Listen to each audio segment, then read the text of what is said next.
One of the things that I know that I talk about is things come up in relationships that don't come up when you're not in relationships. So if you're going to therapy or you're working on your stuff, you can work on all the stuff you want to when you're alone, but you really don't have the opportunity to work on your relationship stuff if you're not in one because it doesn't come up. So when you're in a relationship and stuff comes up, you're being afforded an opportunity to work through it.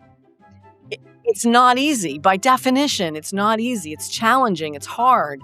And so one of the reactions people have, and I have had in the past is, well, I'll just get out of this then. And what I've learned is you're welcome to do that. And the universe will recreate this the next time for you so you have a chance again. Welcome to Normalizing Non-Monogamy, the podcast where we interview incredible people from all over the world to hear their personal journeys of self-discovery through the lenses of love, sex, and relationships. Our mission is to show people that they're not alone and to inspire them to embrace their true selves so that together we can open minds and live authentically without shame. We believe everyone's story is powerful and beautiful, yet it's important to remember that everyone does life a little bit differently and that the views and opinions expressed by our guests do not necessarily reflect our own. Additionally, we aren't doctors. Please consult a medical professional for anything regarding your health that you might learn about on the show. Enjoy! Welcome to episode 452. We're Emma and Finn, and this week we've got our second interview featuring the leadership team at the Kink Collective. Today we have the honor of talking with Kat about her powerful journey of exploring herself, her sexuality, kink, relationships, and non-monogamy after getting sober over 30 years ago. This is such a beautiful conversation about stepping into our own power and healing ourselves. Yeah, I really love this conversation with Kat and cannot wait to get into it. But first, as you said, Emma, Kat is one of the co-founders of the Kink Collective alongside her partner Joshua, who you heard last week on the podcast. The Kink Collective is a community and educational organization dedicated to helping successful people build successful relationships, built on the philosophy of people before kink, which is the idea that who we are comes before what we do. You can learn more about the Kink Collective, see photos of Kat, and find links to all of the incredible work that the Kink Collective does over in the podcast show notes on our website, normalizingnonmonogamy.com. Just click on the podcast tab. And of course, Kat also sticks around to answer some bonus questions for our premium subscribers. If you're not familiar, our premium subscribers get ad-free podcast episodes plus a 10 to 15-minute bonus episode every week where our guests answer some fun extra questions and give us an opportunity to get to know them even deeper than we do during our regular interview. You can sign up for the premium subscription over on our homepage of our website at normalizingnonmonogamy.com for just $4 a month. And with that, we're going to jump right into the episode and the conversation with Kat for all of our premium subscribers. And for everybody else, we've got just a couple of quick announcements. First up, if you happen to be in the Bay Area, California, or maybe you're looking for a reason to fly out here to Oakland and hang out with Emma and Finn and a whole bunch of other people, we have an in-person speedfriending event coming up on August 27th in Oakland, California. These are a great way to meet new friends in a low-pressure environment, and we host this event at a historic LGBTQ bar. It is super awesome, and also after we're done with our event, they host karaoke. Yes, they do. Which is always a great time. So you can kind of kill two birds with one stone. But anyway, if you're not familiar with our speed friendings, what we do is we put you in groups of 3 or 4 people, and then we ask a fun or thought-provoking or maybe a fun thought-provoking question, maybe even sometimes a sexy question. Sometimes. You talk about that question for a few minutes with your group, and then we use our proprietary algorithm that is definitely not using AI. It is not using AI. It is very analog, but it works perfectly. And we scramble the groups, and then we ask a new question, and we do that over and over and over until you've met pretty much everybody in the room. It's a fantastic way to meet people, and we would love to have you come join us. You can find more information under the events tab of our website, again at normalizingnonmonogamy.com. And one more time, that is August 27th. And if you're not able to make it in person, or if you want more of this, we're hosting a virtual speedfriending Friday, October 2nd. Mark your calendars. Come join us Friday, October 2nd for virtual speedfriending. We used to do these events all of the time, almost every month, but we haven't done one since about January this year. So we're super excited to bring them back. And they work very similar to the in-person speedfriending events, except that we use Zoom, and we use Zoom breakout rooms to put you in small groups to have your little discussion with everyone and then bring you back, scramble the rooms, and start and continue going throughout the whole night for about 2 hours. You can find out more information and sign up over on our website, normalizingnonmonogamy.com. Click on the events tab. And just to be clear, we use that same proprietary algorithm. We do. The non-AI proprietary algorithm.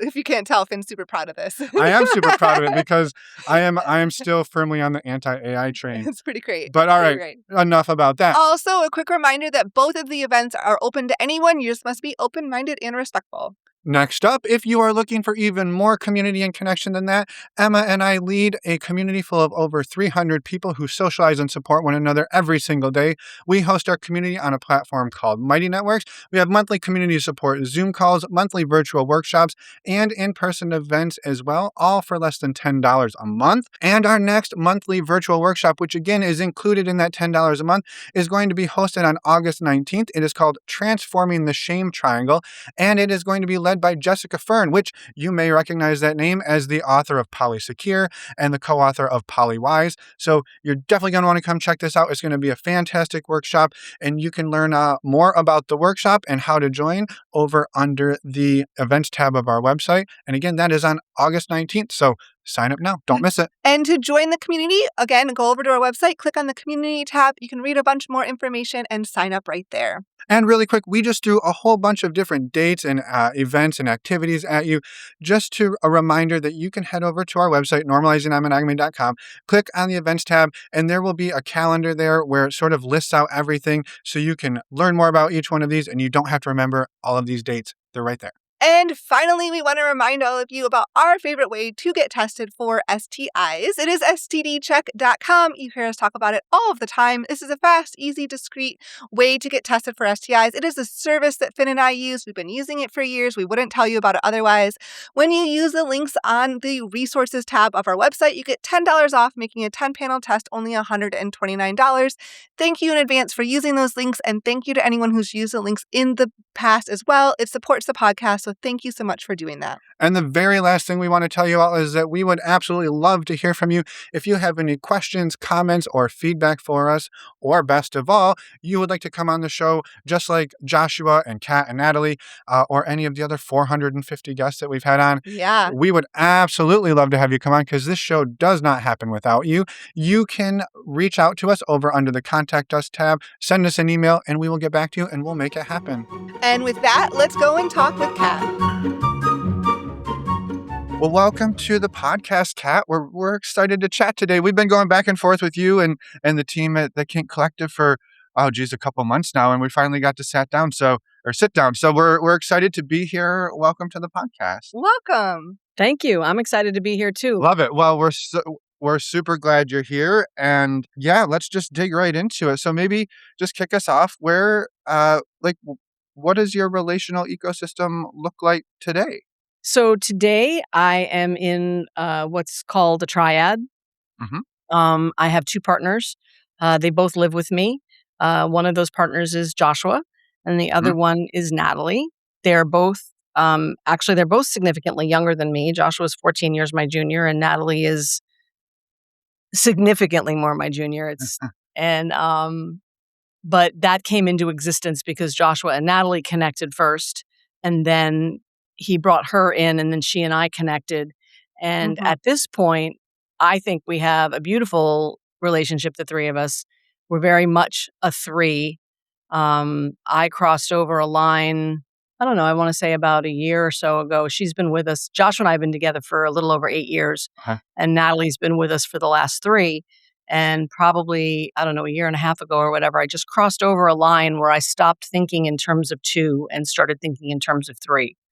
Yeah. So whatever we do, whether we travel, whether we do stuff, whatever it is, I just think of the 3 of us as a unit, as it were. Yeah. And I love that. And I love that you bring up that significant shift, like your brain just kind of shifted into that, but it took a little time. Yeah, absolutely.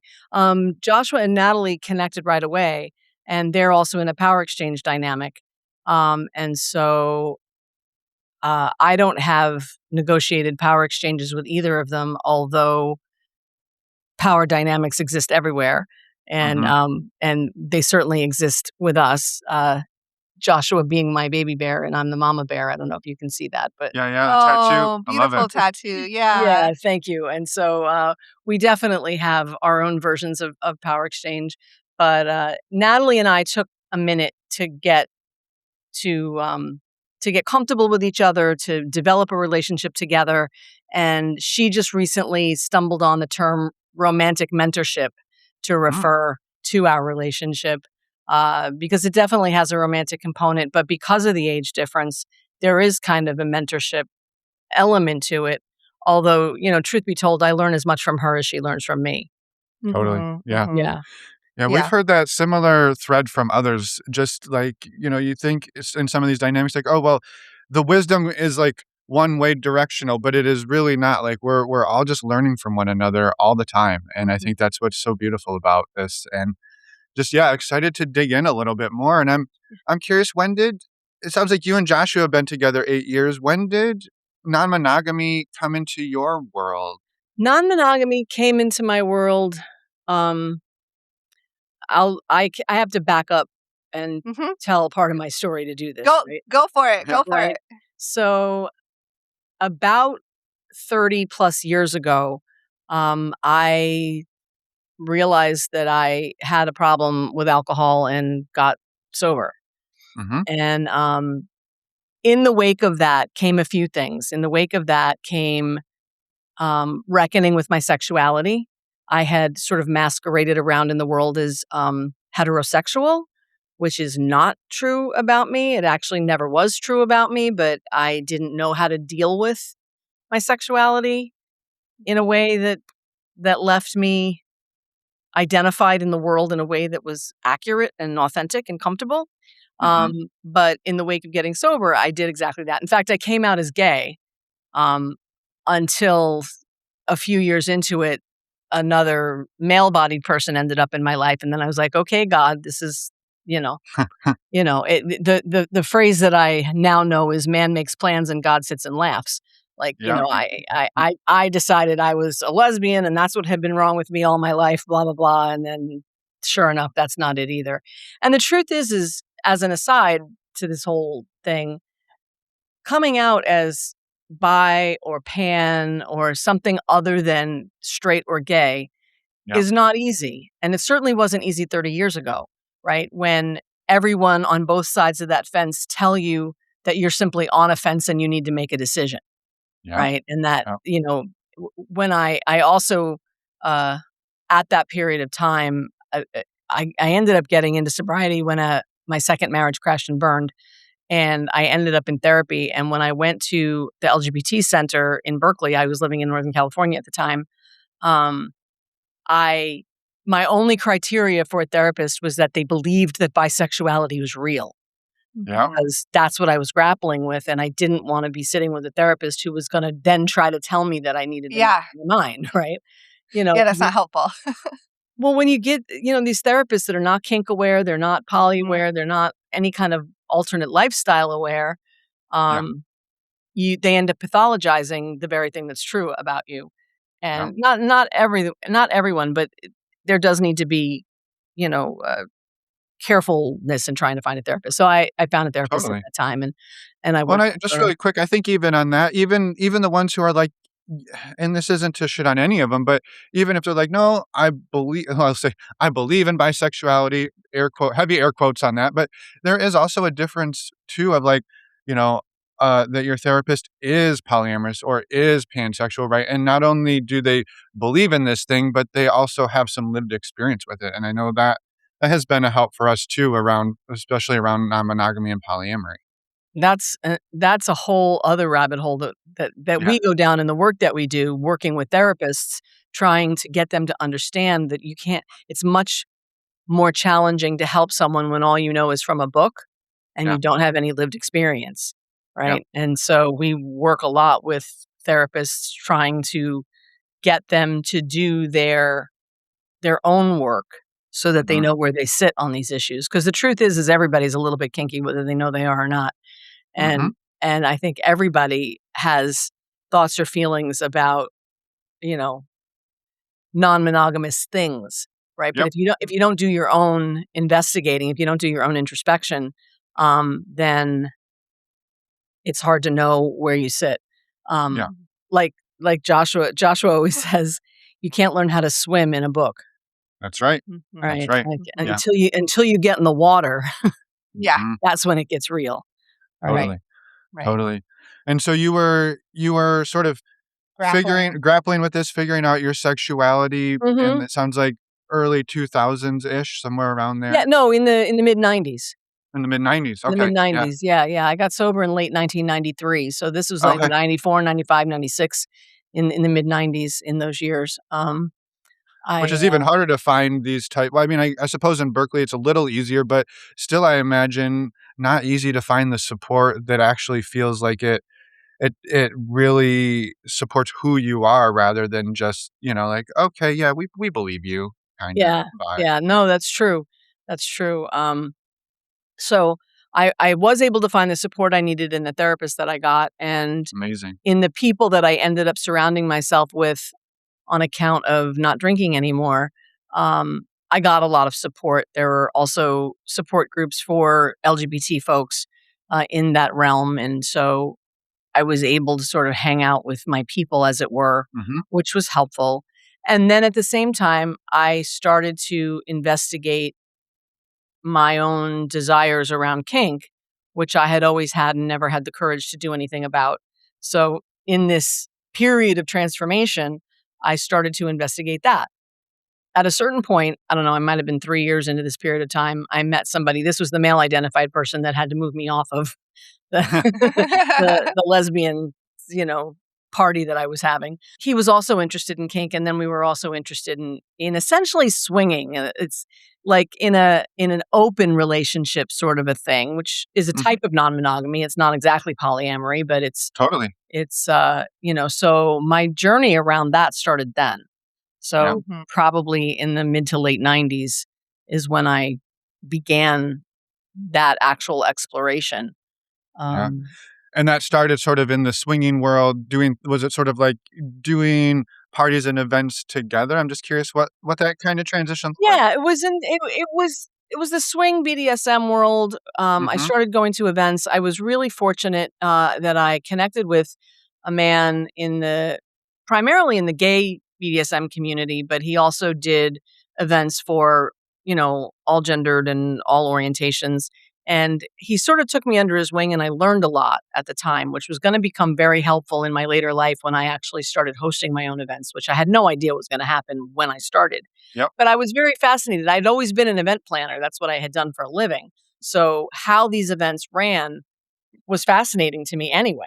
So he took me under his wing and showed me what safety was like and consent was like, and how the different types of play required different kinds of setup. And I just learned a lot in that period of time. And my then partner and I would go to parties, and we also sought out other couples that we played with um, outside of parties, just personally in our homes. Um, and so we investigated together, but we weren't that well suited to one another. Um, as it turned out, I ultimately ended up leaving that relationship, and I ended up leaving that relationship in favor of being able to more fully embrace the whole lifestyle. Okay. Yeah. I was able to. I ended up. It's a long story, longer than we have time to dive into. But I moved ultimately from California to New York, where I live now, around this change that I ended up needing to make, so that I could live more authentically, so I could live closer to who I really was, because he and I weren't that well suited. I always felt like we were trying to both be on the same side of the slash while we were pretending to be on opposite sides of the slash Yeah. to be compatible, right? Was I was at that point embracing a type of submissiveness and looking for that, and I believe he was also submissive, even though he was trying to be dominant, which Yeah. didn't work very well. And so we would go to parties and we would try to play, and then we would end up feeling bad because things wouldn't work out, and so it wasn't satisfying to me at the level that I wanted it to be. Yeah. And so So you were when introduced to this. yeah, You were introduced here, though, into the world with him, and so that then you started really realizing, oh no, this is what I'm wanting. absolutely, Yeah. absolutely. That's how that went. And so when I connected with some folks here in New York, I was able to go to some parties that were. There was one party in particular that I remember that I went to. I was invited to go. It was a primarily a couples party, but the organizer, who later became who was my fourth husband. Um, I've had 5 major life relationships, and he used to throw these parties where they were couples only. But if there were like a single woman, he would get a single man to come and Okay. sort of couple up for the party. And so I was available. That's when I was newly in New York. So I went to a party, and I had gotten sick and had gained weight, and et cetera, et cetera. And my partner in California and I weren't really being very sexual, and it was really very frustrating to me. And that situation had been going on for years. Um, I He no longer found me attractive and wouldn't admit it, Mm. and we had stopped having sex. And that was a situation that went on for probably about 6 years. In 6 years, I could count on maybe one hand the number of times we had sex. And I'm Hmm. a fairly sexual person, so Yeah. that was really frustrating. Yeah. So when I get to New York and I have the opportunity to get to this party, I get paired with this man who's very attractive. He's a pilot. And the way the parties went, we would all show up, and then we would do like wine and snacks and visit and get to know each other. And there'd be no play until the doors closed. And then we all did an introduction, and then play would start. And so once play started, this man like had sex with me like I was the most beautiful woman on earth, which was like, imagine like the drought I had been Yeah. in. It was like a big drink of water for me, right? It felt really good.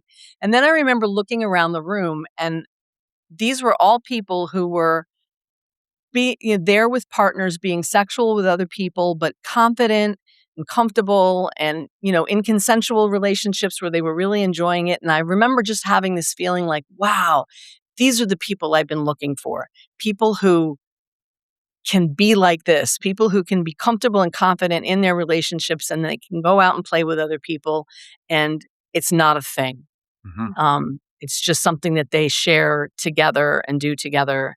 And that was probably the start. That was about 15 years ago. And I was done. I was on board. Yeah. Um, the man who organized that, I connected with, and I started hosting parties with him right away. And so that's been the trajectory of my life for the last 15 years. Yeah. Mhm, mhm. Don't you love that when you find yourself in a space looking around being like, well, this is what my life has been missing the whole time. And then you like, I don't know, we've had a few of these moments, and I know for myself for sure, like it's like an inflection point where like this is, maybe not the only thing I ever do, but this is going to be a part of my life. And this was definitely missing. And it sounds like that was very much that for you in this. So I'm curious, where did this take you? You started hosting these events, but I imagine there's also like a lot of learning that has to happen on the personal side to navigate relationships like this. If this is still sort of new for you, so you're now sort of Mm. learning the professional and the personal at the same time. Yeah, absolutely. My new partner, as it were, he and I began to navigate what it meant to be either open/poly, depending on how you look at what happened. I mean, we were definitely a primary relationship. I moved in, we lived together, we did this business together of hosting events, but we had other partners. We had other people that we were having relationships with. And that part was fine. There was a period of time where um, there was some, the honesty piece is really a big deal. Mhm. The being able to show up and be really transparent about everything that you're doing. And we had some glitches in that area. Yeah. Uh, but as you indicate, they were all like a learning curve. Mm-hmm. I come from a background of men who cheat. And when you're around that from the time you're little, at least for me, I was around that from the time I was little. And one of the things that it developed in me is a very hyper aware radar for people who have been intimate. I can be in a room full of 100 people and tell you who has had sex with who. People just give off a different vibe. There's just a different sense of it. And so in my relationships in this environment, what's been very important to me is to just be told the truth, right? Because otherwise it's just always felt like gaslighting. If you're playing with someone or being sexual or having a relationship with someone and you're not telling me about it and I'm around the both of you, I feel crazy. And because I can feel it. I can tell. And so it's not that I've ever wanted to know so that I could be the arbiter of another person's behavior. It's just I need to know so I don't feel crazy. And this relationship that started like this about 15 years ago, was this your first time being in a connection where you're having other partners as well, like separately? Yes. Yes. Because when I was with the partner in California, we mostly did things together. Makes sense. Which opens, it makes sense. It makes sense that there's a whole learning curve there. Of course there is. Yeah. And I think a lot of people, that's the trajectory. Right. Right. If you're in a relationship and you want to start down this road, the first thing you do is start, going to parties and watching other people. And then you start going to parties and you start playing in front of other people just with each other. And then eventually you move on to engaging with other people, usually as a couple. And then eventually you can move on to the security that it requires to be able to want to play with other people separately and still know that your relationship is intact. Yeah, without a doubt. Well, and it dawns on me too, or like sort of something that I will say I've experienced, and I think we've often heard others experience too, is, there are moments in here, and this isn't to say like infidel, like a pass to anybody who's cheated or anything, but the idea that there is a lot that we sometimes hide or dance around because of like the shame we carry, right? That like, it's maybe I didn't do anything outside of our relationship agreement, but like it's still hard to talk about. And so maybe I don't tell all the details. And then they find out later that, I was, and it's like, it's often not like a nefarious move. It's I'm afraid to talk about this move. And so I just, again, not to say that there aren't infidelitous things that happen and people are lying and cheating. That for sure happens. But I think a lot of the time we're trying to figure out how do we do this in a way that like gets rid of some of that shame, because there's just so much of it that's heaped on us. Yeah, no, absolutely. Joshua and I walked this path together over the last 8 years. He came out of it. We met right after the man I'm speaking of as my husband here in New York. He passed away in 2017. And Joshua and I met right after that. And he was in the process of having a relationship end. So we both sort of met at a time when 2 relationships were ending. In his relationship, he had gotten a lot of challenge around, wanting to be, open and have other partners and be told it was okay, but it really wasn't okay. And so he had sort of adopted a way of asking for forgiveness rather than asking for permission, sort of thing, where you do what you want to do and then you see if it's okay in the back end, which is the exact opposite of what works for me. And that was because he had been met with, things that were shaming. He had been met with, it not being okay, et cetera, et cetera. So when we met, I kept saying, I'm okay with whatever you want to do. I just need to know. You just need to tell me. But we struggled with that for a while because he didn't feel like he could trust me because he had been met with such opposition in the past around that stuff and around being told exactly that it was okay, but then it wasn't okay. And so, one of the things that let me know that we were actually meant to be together is that this issue dovetailed so perfectly that I use God because I believe that, or universe, whatever you want to call it. Mhm. I really felt we had been brought together to have an opportunity to work through exactly this place where our issues overlapped with Yeah. one another Yeah. in such a perfect way that it was clearly an opportunity. One of the things that I know that I talk about is um, things come up in relationships that don't come up when you're not in relationships. So if you're going to therapy or you're working on your stuff, you can work on all the stuff you want to when you're alone, but you really don't have the opportunity to work on your relationship stuff if you're not in one because it doesn't come up. Yeah. So when you're in a relationship and stuff comes up, you're being afforded an opportunity to work through it. Mhm. It's not easy. By definition, it's not easy. It's challenging. It's hard. And so one of the reactions people have, and I have had in the past is, well, I'll just get out of this then. And what I've learned is you're welcome to do that. And the universe will recreate this the next time for you so you have a chance again. Yeah. Right? So what I started to do is just stop and work at stuff where I am because I'd rather not wait and recreate this again later. So when stuff would come up, so when this stuff started coming up for Joshua and I, it was really clear to me that this was an opportunity for us to get to work through our stuff together, and we have been able to do exactly that. So that's Yeah. been really really great.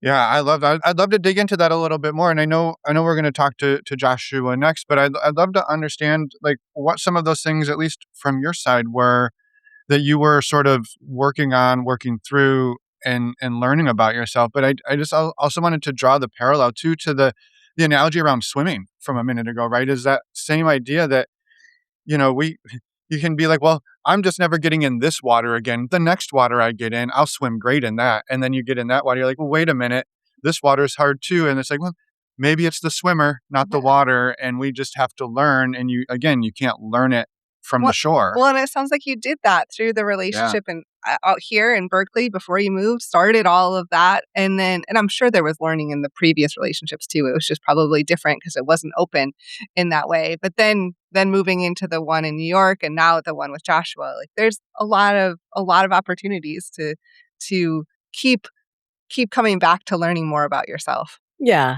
absolutely. And I've done a ton of learning about myself and a ton of growing in these last 8 years. This issue in particular about needing the truth, and I've worked through a lot of stuff like that challenge for me around not being told the truth and how activating that is for me. Like I didn't understand trauma and activation until maybe 6 years ago. Mm-hmm. I was exposed to I had always related to PTSD, but didn't have any qualifying events, so I didn't feel like I had a right to claim that as something that I struggled with. Yeah. But then I ran into CPTSD, the complex post-traumatic stress, and its criteria, and I qualified for that in spades. And so that started me on the road. I got a book called CPTSD From Surviving to Thriving by Pete Walker, which is a book I recommend. I heartily recommend. It's not one of the darling books in this realm, but it was the one that really helped me. I was able to use it as a workbook. I worked with a couple of other women that I knew who were also struggled with it, and we went through the book together. And I really began to identify uh, where I get activated and what it means to be activated or triggered as it's now it's overused. Now everybody talks about it, right? Yeah. But and where this business of not being told the truth was activating for me and what happened for me when I'm activated and what I need to do about it. Like one of the things that used to happen is I'd get activated and I'd feel like I have to fix something right now. Like we have to have a conversation. We have to talk about this. And nothing productive happens when I'm in that state. Right. Right. And so, over time, one of the things I had to learn is when I'm in that state, not to send texts, not to chase after someone to try to pin them down to get it fixed. Like I began to be able to stop doing that stuff. And, learning how to let the feelings pass, coming back to things, et cetera, et cetera. So I've done a lot of learning and growing, over these last 8 years around this stuff. I used to get Joshua's had a a multitude of relationships over the time we've been together. That's his story. He'll tell it to you. But each time things would come up and the way they would come up challenged me and then gave me an opportunity to work through it. Mhm. And it challenged me in the areas where, the truth telling would make me feel insecure, would make me feel, would just make me feel like disregarded, like I hadn't been told the truth, and as if I wasn't worthy of being told the truth, when that wasn't the case at all. And that wasn't what was motivating him to have trouble being upfront and telling me things upfront. That came from his stuff and what activated him.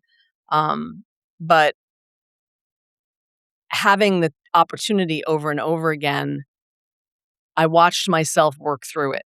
I watched myself get to the point now where I'm so comfortable and confident in our connection and our relationship that he really has the freedom to do whatever he wants with whomever he wants. He's really open with me and transparent about what he's doing. And I'm really okay with it in a way that I never was. I certainly wasn't 8 years ago. And that feels really good.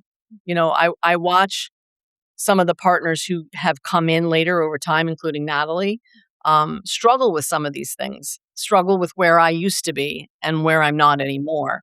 And so, that's a good feeling for me. And it also allows me to be supportive Yeah. To other partners when they struggle with what most people consider jealousy. Mm-hmm. I had a therapist once help me with that because I didn't feel like I was jealous. I didn't think that's what was wrong. And she told me that jealousy is being afraid someone's going to take something that you have. Mm-hmm. Right. And I was never afraid that anyone was going to take him away from me because he's always been very clear about his connection with me and how important it is to him and the value that we have to one another. But it was this other ongoing feeling of insecurity around being told the truth Mm-hmm. that created that feeling that made everybody look at me and tell me I was jealous. Yeah. Right. At one point, people looked at me and said that I must be monogamous, that I must not be cut out for this non-monogamy stuff. And I'm like, I've been doing this non-monogamy stuff for 30 years. Like, this relationship, I didn't show up at this relationship brand new. Right. Yeah. So I knew that wasn't the issue. So it was this like being able to heal around my trauma. Yeah. Mm-hmm. Totally. And this gave me the opportunity to do that. Yeah. And having language that you never had before. Absolutely. Well, and it also, again, kind of strikes me that again, there's some parallels to our relationship too in this and things that I, again, have heard and seen. And I think one of those is just what you described. I mean, this thing of, I now understand what triggers me. And I think the hardest part is back to our swimming analogy. When I'm triggered, I feel like I'm drowning. The answer isn't flail. It's not send a text, fix it, flail around in the water. It's do the things I know that I actually need to do to swim, to get safe. And when I can do that, my partner sees me not flailing, and then it makes it easier for them to say, hey, here's a thing that might make you flail because I now know you're not going to flail in the water, right? It's easier for Joshua to tell you the truth when he knows, or when your partners know that truth isn't going to knock you off your feet so hard that you don't ever come back to it. And so it's like this cycle that has to get broken, and it is such a hard cycle to break because you can be like, well, this person needs to break it or that person needs to break it. And it's like, we all have to like break it simultaneously over and over and over again because we're just going to keep falling back into it. It's just inevitable. And yeah, that's really well put. Thank you. no, I'm so grateful for you speaking it because it's such a relatable pattern. And boy, have we swam in those waters. Yeah. So well, I think it's incredibly common. Like it's most people experience some sort of that, depending on what their background is. Sure. But this emotions can be completely overwhelming, and feeling activated in different ways. You almost often aren't taught any other ways to manage it other than the flailing. Yeah. So it takes time. Yeah. One of the things we say is that I wouldn't wish Polly on my worst enemy. This is, people think like people that are in monogamous relationships have fantasies that opening up their relationship or becoming poly or whatever is going to fix something or make something better. And the truth is all it does is show up what's already there. Yes. Right. So if challenge is already there in your relationship, doing this only makes it more evident that that's what's true. It doesn't fix anything, and it's not easy. Yeah. Because of all of these feelings that you're speaking of that are natural human emotions that, we're not taught. We don't have role models for how to have multiple relationships, in an honest and transparent way. Yeah. Yeah. Well, and I think too, right, that as you've shown over time, things can get better, but they don't, but that takes an incredible amount of work showing up and doing that and heartbreak and pain and learning along the way. And it's not an easy path. Yeah. Yeah. Yeah. I agree. Yeah. But it's really worthwhile. And for me, I don't know any other way. Right. Yeah. I have a sister who would say to me, "Why do you have to do all that therapy?" But I look at her life and she hasn't done it. And there's some places where it shows. She's my age and has never been in a real committed relationship and wanted to have kids. And now she's past that age where she can do that. And, her life doesn't look the way she wanted it to. And that's because she didn't buckle down and do the work. Yeah. Yeah. Right? It's like, in order to have the life we want, you can't avoid this kind of work. Yeah. I mean, I guess some people come from backgrounds and families where they have no activation and they're able to do everything that they want to do on the first run. But I don't know many of those people. I don't either. And you're not talking to those people, so we'll... No. I know they exist. Yeah. They're out there. Yeah. But... Yeah, I have to believe they exist, but I'm not one of them. No. Well, and that brings up something I was curious about is one of the things you said is when you moved to New York, and I know we don't need to go down the whole story, but when you moved to New York, it sounds like you were really starting to realize there was something about you that wasn't being fully sort of lived or embodied. And I'm curious, or expressed. Or expressed. And I'm curious, like what that path was like to sort of step into that over. It sounds like you and your husband, when you moved out here, were together for over a decade before he passed away. And I'm curious. No, the husband out here and we were together for 7 years. Okay, 7 years. Yeah, the man in California, he and I were together for about 15 years. Okay.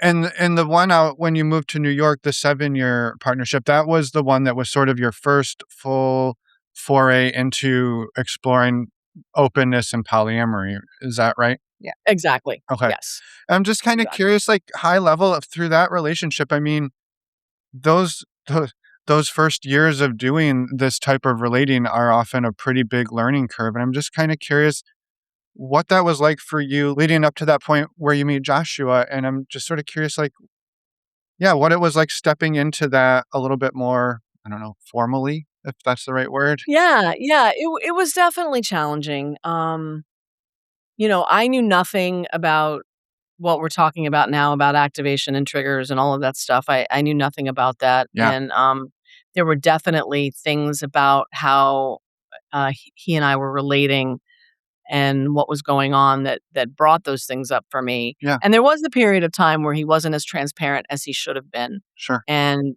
as you can imagine, based on what I said earlier about my upbringing and the way I felt, like I would feel crazy. Yeah. And I would, and I did things in that relationship that I'm not proud of. Like when I wasn't getting the truth the way I needed it, I would like go into his phone and look at his text threads and do things that I would never do today. Yeah.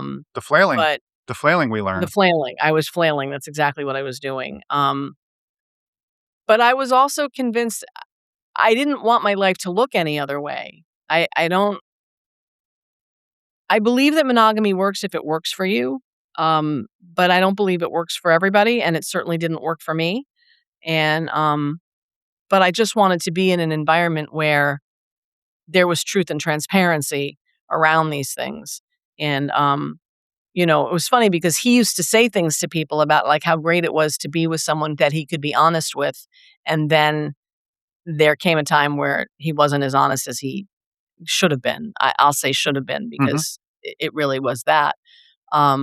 But it gave me an opportunity to work through some stuff at a superficial level because I really hadn't gotten to the core of what my stuff was about. Yep. But it certainly put me in the realm of having experience around it, good, bad, or indifferent, Mm-hmm. Yep. and working my way through it, and knowing that it was still a path I wanted to be on, even if where I was didn't look exactly the way I wanted it to look. And of course, we were doing a lot of the work we were doing. I was hosting events, and as an event host, I spent a lot of time talking with new people. Mm-hmm. Like I would host swing events, and people would come in, couples would come in and sit in the social area, kind of all backed up against the wall, and they'd look really nervous. And so I'd go over and, you know, I began to have a whole conversation that I had with people that were new. I do counseling work now, and a lot of that counseling or coaching work that I do stems from these years of having conversations with people over and over again about, their first forays into this work. The other thing that I did as an event host, because I ultimately ended up continuing after my husband passed away, we had a club that I took over. And so I hosted myself, and, creating an environment that was safe and comfortable was sort of my mantra, right? Because when people are new and they step out, sometimes I would ask them, how long have you been thinking about it? Thinking about coming, right? Especially when it's their first visit anywhere. And the answer would be anywhere from 5 days to 5 years, Mhm. right? And so when you're a couple that's been sitting on this decision for a long time and you finally come out, there's usually one of the two partners is not as comfortable as the other one, Right. is usually looking to see where these people are going to be freaky, where this situation isn't going to be safe because they're sure that that's what they're going to find. And so my sacred task was to create an environment that was safe and comfortable so that they could go through an evening at an event and come out the other side and be like, wow, that was great. These are normal people just like me, and let's do this again. And so that's the work that I did for a long time when I hosted events. Mm-hmm. Yeah. And it was very meaningful to me to be able to create a pathway for people to be able to explore safely, comfortably, so that they could be on a journey. Yeah. I talk about the yellow brick road when I talk about this, right? Because when you're monogamous and heteronormative, right, you can go through your whole life and never think about a thing, right? You go to school, you go to college, you get married, you have kids, the 2.3 kids, you have a house with a white picket fence, you go to weddings, you go to funerals, you go to bachelorette parties, you have a job. You can do all the things and never spend 1 minute thinking about it. Yeah. Mm-hmm. But the minute you become aware that you maybe want to kiss your same-sex best friend, or you're a man and you find yourself obsessed with like the idea of wearing pantyhose or dressing in a skirt, or the minute you are aware that you have desires that don't match the world you live in, Yeah. then you're suddenly forced to have to think about things. Yeah. And to have to evaluate like who you are and what you want and what is true. And some people do that and never step out. But when you decide to begin to explore, I say you come outside of your picket fence and then you're on the yellow brick road. You put your first foot like Dorothy when she lands in Oz, and then you're on a journey. Yeah. Right. And then you're on a path, and it's who you meet and where you go and what you decide to do. But you're outside of the structure that society kind of wants to put us in. Yeah. Mm-hmm. And Mm-hmm. and so my job has always been to help people along that road wherever they are. Yeah. Yeah. I love that, because stepping out from that fence is terrifying when you think you're going to be alone, and a lot of times you are, because you don't know who you can talk to because it doesn't feel safe, Right. to bring this thing Right. up. So Yeah. you're usually out there trying to find the yellow brick road in the dark, hoping nobody sees you, and yeah, it's hard. Yeah. It's hard. I'm Yeah. I'm curious. So it sounds like you were hosting a lot of like swing events for a while. But you were also exploring your own kink side of relationships and sexuality and all of that. How did that journey go? Where did kink start becoming more and more entwined in your life? Um, the man that I had the relationship with in New York City, he and I had connected around BDSM originally, but he was hosting swing parties. And the truth be told, swing parties are more profitable than kink parties. Mhm. People who Yeah. go to swing parties are willing to pay a higher ticket price to come to an event than people who do kink. Yep. Yeah. And that's just a truth of the matter. And business is business at the end of the day.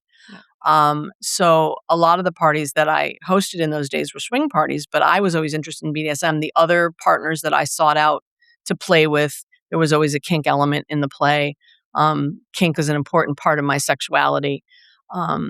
And then when my husband got sick and I started having to run the club by myself, I started bringing in more of the kink element to the events that we were hosting. Mhm. And then Joshua came on board, and his background is more steeped in kink and BDSM than mine was. And so when he came on board with me, he helped me. We developed BDSM parties in addition to the swing parties. And then I did a couple of hybrid parties where I really literally put the two together so that they were actually actively together side by side in events. And so that happened, I want to say that was around 2018, Okay. Cool.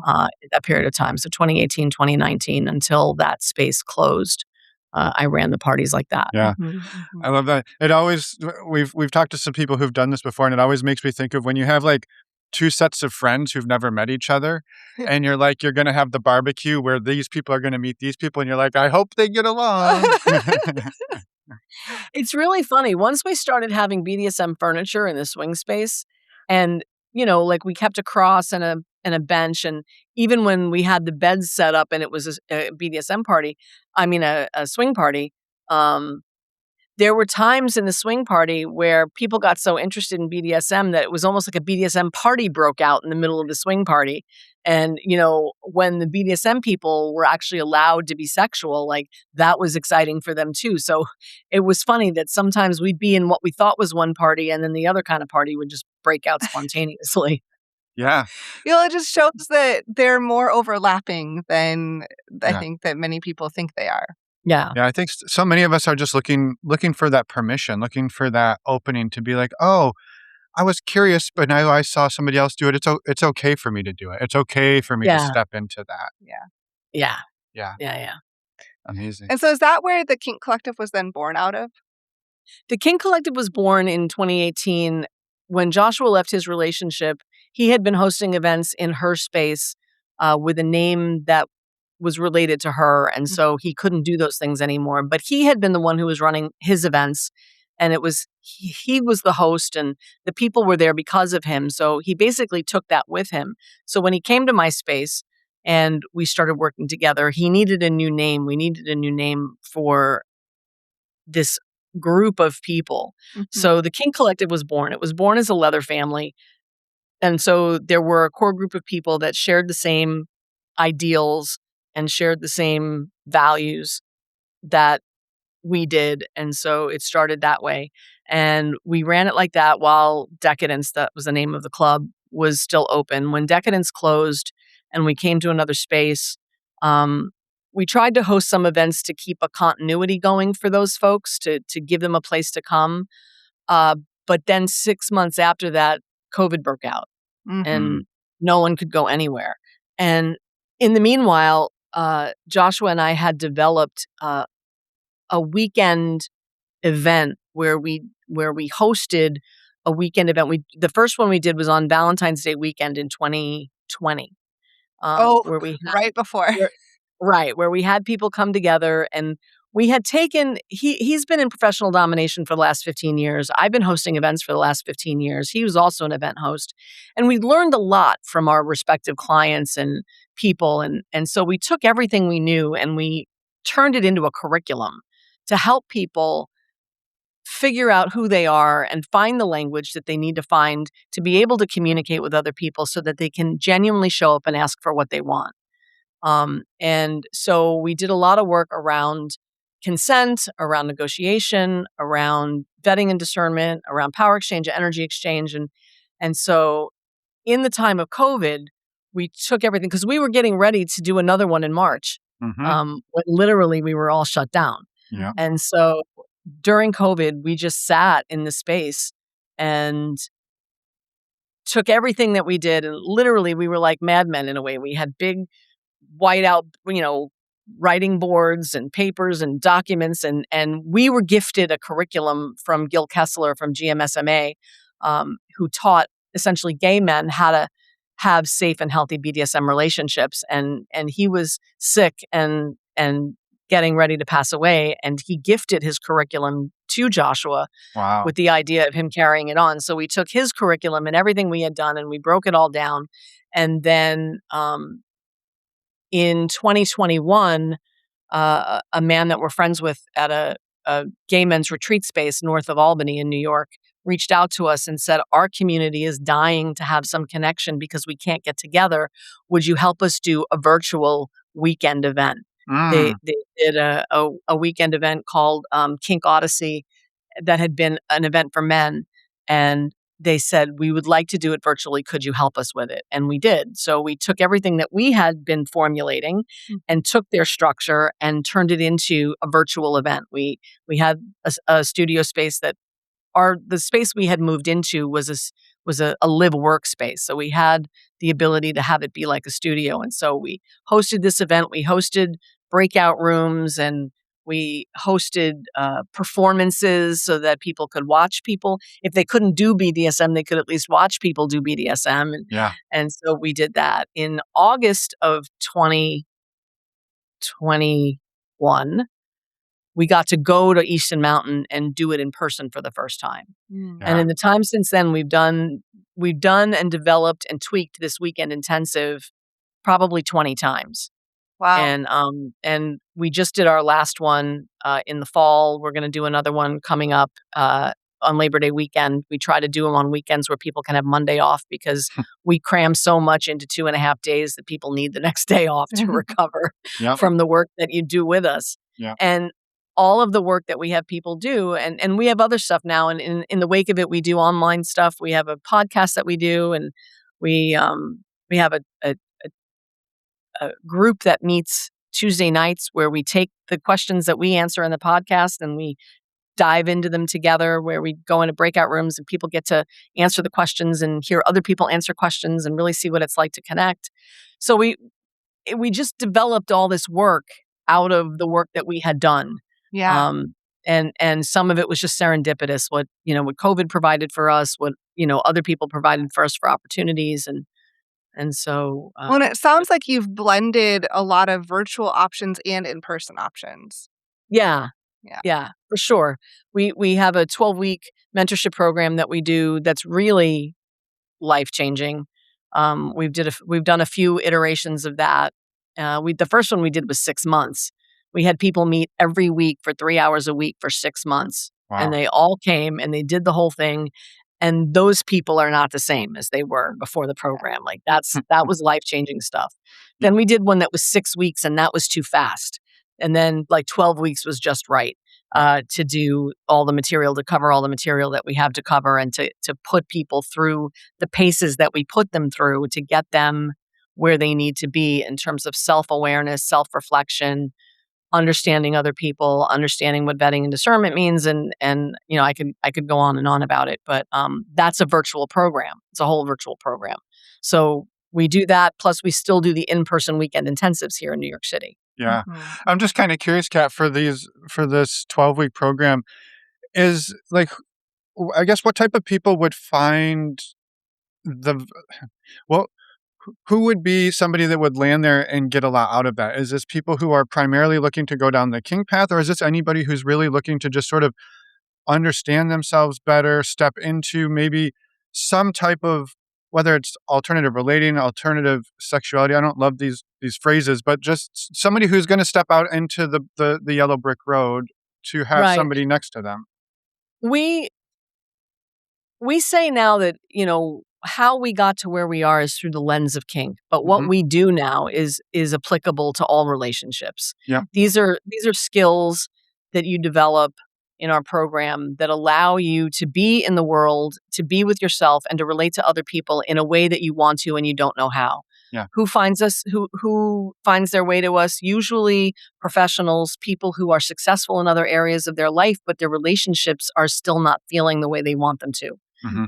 They're not feeling like either other people can show up for them or they're able to show up for other people, and they're not really sure why. Yeah. And they're looking for something. Some of these people look for kink because they, like we said earlier, like we think alternative lifestyle things is going to be what fixes us. Yep. Right. Or, most people have an innate curiosity. And so you've gotten to a point where things aren't working. And so you're like, well, maybe I'll explore kink, or maybe I'll explore Mhm. whatever, open, whatever it is you think you're going to explore. And then you come to us and you realize that it's these skills that you need. And it's not necessarily kink, but if you want to explore that, there's a way to explore that in a way that's healthy and takes care of you while you're doing it, that doesn't leave you, sort of out there and, in the possibility of getting hurt. Totally. But so it's like that. Yeah. People who just want their relationships to feel better. Well, and it strikes me that I would venture to guess that even if somebody's like, I'm not interested in any of that, but I'm monogamous and I want to show up there in a better way, right? Like these skills, and I think that's something that often gets missed, is that these skills aren't non-monogamy skills. They're human skills, they're relationship skills. Yeah. And they're gonna serve us well regardless of the type of relationship we're in, and let us be a little more intentional with those, and so that just sort of I stuck out couldn't to me. say that better myself. That's exactly right. Thank you so much. You're welcome. I'm curious for you, what are some of the things that you've gotten out of doing this work with people? Oh my goodness. People mirror. Yeah. I see myself in a lot of people. I also get, I've had a lot of different life experiences and some of them not great. And I get to feel like my experiences have value because they help other people, Mm-hmm. right? Sometimes you come out of something hard, and the only redeeming thing about it is that it now uniquely qualifies you to help someone else who struggles with the same thing. Yeah. And you have the opportunity to pay that back by being able to help another person. And I find that super gratifying, Mhm. Yeah. to be able to know that all of my life experiences, good, bad, and the ugly, Mhm. are able to be parlayed into help for other people. Yeah. I love that. Mhm. It's just when you said a minute ago, like, yeah, these things tend to mirror for us. There's just so many times in this work we've done where, sometimes it's somebody we're talking to on the show or in, one of the different support groups we run, and we'll walk away and you'll be like, man, I can't believe that person's doing that. And then you think about it, you're like, oh, me too. Shit. Exactly. We record it's called the Conscious Kinky Podcast. It's on Spotify and YouTube. And we record it, and basically it's a topic, and then there are questions that Joshua and I answer on the podcast. And we generate the questions and we don't necessarily reflect on them. So we're answering them live in real time, Yep. like for the first time. And sometimes as we're going through the material, we're like, oh my God, I feel so called out. Yeah. I'm calling myself out. Right. And then when we get together with people on the Tuesday night call and we're in the breakout rooms with everybody having a chance to answer the questions again and listen to other people answer the questions from their viewpoint, it's like, oh my God, I learn at another whole level. So I'm constantly learning. Like I don't have a wrap on all of this stuff. Like I'm still learning. I feel like sometimes I learn more than anyone who comes Yeah. to us for help. Yeah. So I'm constantly learning. Yeah, I love that you say that too, because I think this is something that a lot I would just maybe encourage hosts, organizers when they're doing that role that you've talked about, where you sit with new people, like being able to say that, being like, oh, I struggle too. Oh, this was overwhelming for me too, or still is sometimes, right? To know that your host that's sitting there, because we've been those people that you're sitting there in this new space for the first time, and you're like, everybody here's got it figured out, and I'm the one who doesn't. Right. And to know that the person who maybe runs this space is like, oh yeah, no, jealousy is hard for me too. I spent all last night crying and barely got myself off the floor to come here today. right? Like to hear that is like, in one sense you're like, oh, I don't want them to know I'm a mess, but it's like, no, you're a human. And this person knows now that when that happens to them, that's okay too, that they're not a failure because this was hard at any point. So, Yeah. soapbox, Exactly. my soapbox. I'll get off my soapbox. I like your soapbox. You have lots of great things to say from your soapbox. I've done a lot of these things myself, and they are not easy. So yeah, the soapbox is filled with wisdom that I've learned the hard way sometimes. Right? Same. Exactly. Same. Yeah. Exactly. Thank you so much, Kat, for everything you've shared today. Before we let you go and wrap up this part of the discussion, is there anything else you wanted to get out there? No, I mean, I talked about the work that we do, I mean, I'm sure in your show notes, Links our will definitely website. be in the show notes. Yes. Yeah. So you can find us on Instagram and TikTok and at our website at kingcollective.net, and on the Conscious Kinky podcast. You can find us on YouTube and Spotify. So yeah, just ways to get to know us if you want to talk with us, or, we love to talk to people, even if it doesn't necessarily go anywhere in particular. So we're always open and available to chat with people. Wonderful. Well, thank you for being here and for all of the incredible work you do. And listeners, Kat has agreed to stick around for some bonus questions. So we'll jump over there and I don't know, go a little bit deeper with you. So yeah, thanks for being here, Kat. Thank you so much. Thanks for having me. And we're back. Thank you so much, Kat, for coming on and sharing your story. We had such an amazing time talking with you and can't wait to get this episode out there. And we can't wait to talk to you again on the Triad episode in just 2 weeks. I know. A reminder to anyone listening that you can go over to our website, click on the show notes tab, and find show notes. It's a podcast tab, my love. It's the podcast tab. You're right. It is the podcast tab. But on that podcast tab are the show notes for the episode. And in those show notes, you will find links to the Kink Collective and all of the amazing work that Kat does. Yes, and a quick reminder that Kat also sticks around for the bonus question. So if you want a little bit more Kat in your life, we highly recommend you go ahead and sign up for the premium subscription for just a couple of bucks a month. A quick reminder, you can do that over on the homepage of our website. But if you're already a premium subscriber, well, thank you for being a supporter of our work. You've got some extra listening to go do. Yes, you do. Before we let you go, we also wanted to remind you of a couple of upcoming dates that we have for events coming up this fall. Just a quick reminder that you can go over to the events tab of our website and see all these listed out as well, so you don't have to write them all down if you can't remember, but we wanted to give you a heads up. We wanted to get you excited. Yes. The first is that our next virtual community workshop, that's for our virtual community, is coming up Wednesday, August 19th. It's called Transforming the Shame Triangle with author and therapist Jessica Fern. Then we have in-person speed friending. That's in Oakland, California, August 27th. And then a virtual speed friending Friday, October 2nd. So mark your calendars. Come join us. We would love to have you come hang out with us. And next week, we're coming back at you with another incredible conversation. Next week, we're talking with Natalie, who is the Kink Collective's organizational manager. So definitely come back and join us for that conversation. Super fun. More anal fisting. Yes. Just throwing that out there for anybody who happened to stick around. It's 2 out of 3 episodes we talk about it. So fantastic. Yes. Anyway, come join us. You're not going to want to miss it. Yeah, we'll see everybody next week. Bye, everyone. Thanks for listening.